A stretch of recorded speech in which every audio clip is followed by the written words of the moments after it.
Pardon me? Willie? Willie who? Is he going to practice today? I don't know. I just walked in, so I don't know if he's out there or not. If he doesn't practice, probably tell him to stay home and just keep getting treatment. If he practices, we'll take him with us. Last week you said it'd be hard to imagine this team up 20 on anybody, so you think Saturday was... It was hard to imagine. And the best thing was, I told them, you know, everybody says, man, they showed emotion, they chest bumped it. Well, when you're playing harder than the other guy, when you're beating them to loose balls, when you're coming up with tough rebounds, you chest bump. It's hard to chest bump when you're getting sand kicked in your face, you're getting thrown to the floor, and they're grabbing balls out of your hand. It's hard to run down there and go, yeah. So, I mean, again, everything on this thing will come back to sustaining effort. The whole, if I have to coach effort, it looks like I'm going crazy on the sideline. At some point, I won't coach effort. I'll just say if that's what you're going to do, that's where you're going to be. You're going to have to figure it out between yourselves. But this team, I hope, learned some stuff. And I think Willie being out put a sense of urgency within the team. That sometimes happens. Nerlens said exactly that he felt an added responsibility. Well, then he shouldn't have fouled then. Like on the layup, which the guy, but I think they all did. I think Archie Goodwin played the best game he's played all year. Why? Because he didn't take 8 bad shots. If he'd have made 2 free throws that he missed, he would have scored almost as many as he scores, taking all those bad shots. When you're playing for your team, you'll score as many as you score, yet our team looks better. We look more efficient. Ryan Harrow in the first half played casual, and it showed. And everybody, including me, wanted to see, okay, well, what do you have in you, kid? What are you going to do in the second half? And he came out and he played aggressive, played tough, he played through bumps. Those two and Julius are going to have to do that on this game. This is a guards game. This is going to be guards going at one another.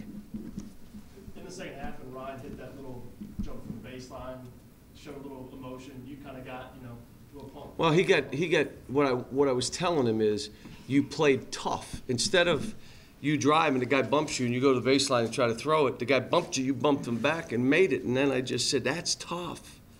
It's hard, though, because, look, they all want to, when I say they're not buying in, it starts individually, and it is you have to play lower, you have to be more physical. Well, I don't want to be. You have to be. You have to take better shots. You cannot come down. Well, I've made those. You're not making them now. You cannot leave your feet. Stay down. Stay down. But I can block that shot at the free throw line from under the basket. Okay, well, you can do that. I mean, those are all, you know, all the stuff we've been talking about, most of it's just we're starting to buy in individually, and it's starting to show.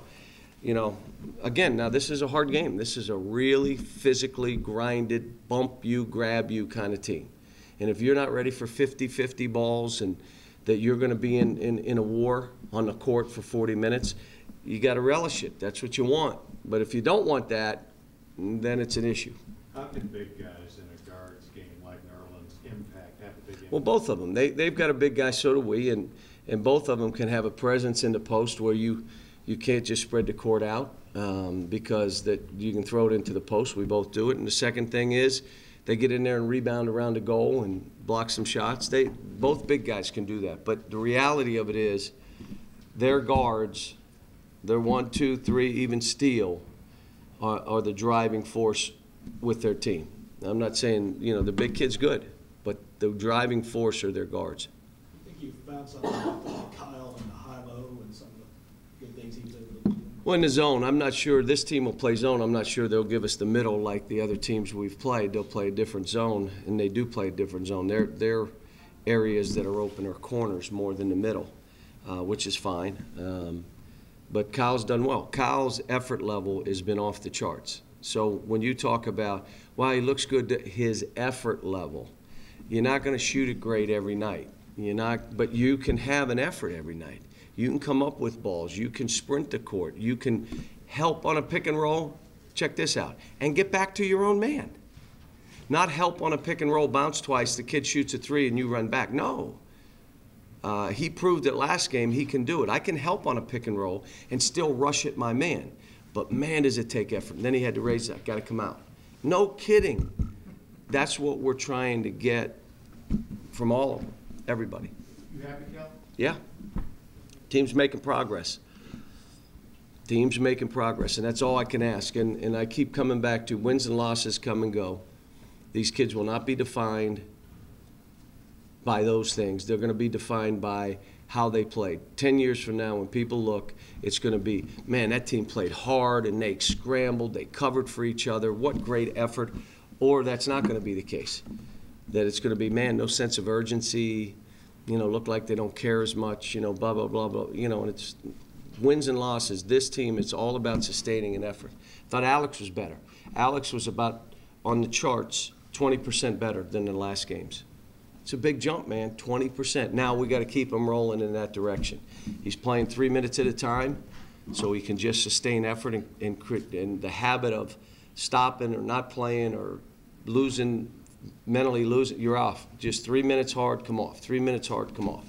And that's what we're trying to do right now. John, what is getting that kind of effort and that kind of win on the road when it was a marketing person's dream and a full house, and yet your kids played so well? It's every game we play, though. It does, but I mean the fact that they responded that way and got that kind of win. Yeah, What does that do for it just, well, I thought we did it against Vanderbilt. I thought we're playing better on the road than we are at home. I thought Vanderbilt game, we hit 7-8 minutes where we got tentative, but short of that, I thought we played excellent. And so every game we play, it's an advantage for us because the teams we're playing against, very rarely is that happening to them. For us, it's every single game we play, home or on the road, is some specialty day. Retiring jerseys, giving away cups, shirt night, bat night, family night, McDonald's hamburger night. I don't know, but it's something, and it's what it is.